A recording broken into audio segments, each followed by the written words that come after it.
Ulang balik. Udah. Metode penulisan berita. Dia menggunakan 5W1H. Jadi harus ada apa, siapa, mengapa, di mana, bagaimana, dan kapan. 5W1H ya, itu berita. Cara menulis berita, dia ditulis yang paling penting pertama. Yang paling pertama itu yang paling penting paling atas. Namanya lead. Nah begini, lead. Yang paling penting itu lead, ditulis di atas satu alinea, ya kan? Habis itu yang kurang penting ditulis keterangannya, sampai yang paling tidak penting mengecil terus ke bawah. Nah ini namanya piramida terbalik, cara menulis berita berdasarkan piramida terbalik. Lead pertama ini yang paling penting, ada di situ apa, siapa, mengapa, di mana, bagaimana, dan soal waktu. Di sini di lead. Baru setelah itu yang lainnya, yang memberikan keterangan daripada lead ini, sampai ke bawah yang paling ujung. Ini tulisan berita berdasarkan piramida terbalik yang pertama, ya kan? Ini yang tidak diketahui oleh wartawan. Jadi yang paling penting itu berada di paling atas, lead. Nah, misalnya tentang rumah terbakar, rumah siapa yang terbakar, di mana lokasinya, kapan terjadinya, baru terangannya, di jalan apa atau apa, bagaimana kebakarnya, apa pakai korek api ke bawah. Itu berdasarkan piramida terbalik, ya kan? Saat ada lagi dia tidak menggunakan piramida, paralel begini. Paralel. Ini apa namanya? Ini paralel. Ya. Jadi tidak ada yang paling penting, semuanya data sama aja. Ya. Tapi tetap ada lead. Ya. Berita yang paralel, ya kan? Yang lainnya features, fitur. Nah, begini tulisan. Features. Tentang features. Fituri. Inilah tulisan khas. Tulisan khas, dia tidak pakai pola piramida terbalik. Bisa ditulis dengan kalimat apa saja, bahasanya ringan, tidak harus dimulai dengan siapa, dari mana saja. Features, biasanya feature itu untuk menulis misalnya human interest yang misalnya seorang tukang parkir yang disabilitas, itu bisa features. Tentang pertanian bisa features, tentang kehidupan nelayan bisa features. Itu cara menulis berita. Dan yang paling penting, semua berita itu harus berimbang. Covered board ya. Covered board harus berimbang. Jadi untuk membuat berita itu judul dulu atau judul kemudian? Tidak. Berita itu yang pertama bikin lead. Setelah siap semua berita, baru dibikin judul.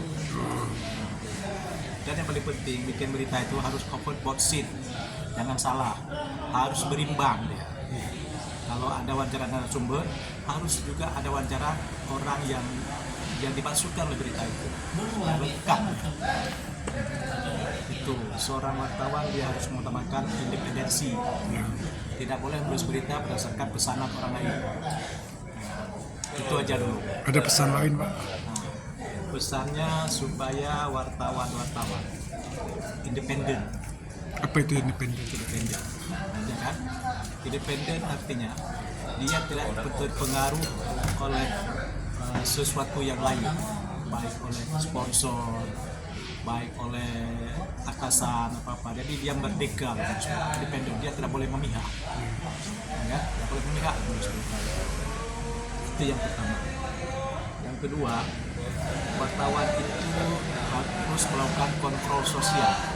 Kontrol sosial ini kan, dia kalau dalam Islam, seperti kata Nabi, lawanlah kemungkaran itu dengan tanganmu. Bila tidak sanggup dengan tanganmu, lawanlah kemungkaran itu dengan lidahmu. Jadi bagi seorang wartawan, lawan kemungkaran itulah dengan pena. Makanya wartawan itu dia membuat syiar. Dia bukan tugas Rasulullah membuat syiar, melawan kemungkaran. Jadi wartawan hanya menyampaikan 4 hal saja, baikkan tentang kontroversial, tentang informasi, tentang pendidikan, dan tentang hiburan. Wartawan tidak boleh menerima pemberian orang lain, tidak boleh menerima pesanan, tidak boleh menerima janji-janji dan sebagainya. Karena dia disebut independen. Jadi itulah yang seharusnya dilakukan oleh seorang wartawan. Karena banyak sekarang wartawan banyak menerima pemberian, banyak meminta-minta.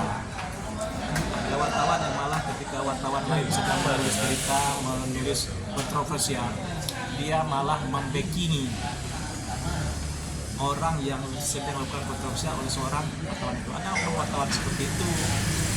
Biasanya mereka berasal dari pengurus-pengurus organisasi wartawan. Ada pembacking. Ada lagi wartawan yang sampai ke lapangan.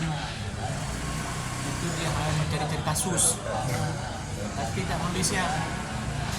Dia mencari kasus, mencari jalan orang yang rusak, tulis. Gedung orang yang rusak, tulis. Tentang kasus-kasus korupsi, wawancaranya tidak tulis. Itu sudah pemerasan. Tidak boleh melakukan. Wartawan tugasnya melakukan kontroversial, menulis tentang berita, menulis tentang informasi, menulis tentang hiburan, itu saja, bukan pura-pura wawancara. Itulah yang membuat banyak wartawan tidak dipercaya oleh masyarakat. Jadi untuk mencari seorang wartawan yang ideal hampir tidak ada lagi, apalagi di Aceh ini. Dalam 100 belum tentu ada 2 orang wartawan yang ideal. Kalau tidak dia wartawan pemberas, dia wartawan pembacking. Dan yang paling kacau lagi, banyak wartawan yang tidak bisa menulis, mereka tidak mau belajar. Jangankan belajar kode etik, menulis saja tidak bisa, menulis lead saja tidak bisa, apalagi menulis features, apalagi menulis nilai lead, apalagi crime story. Kita tidak bisa. Itulah yang membuat narasumber, ya kan, terutama di kalangan pemerintahan menyangka wartawan ini bukan wartawan apa-apa. Itu penyebabnya semua karena kurangnya pendidikan pers.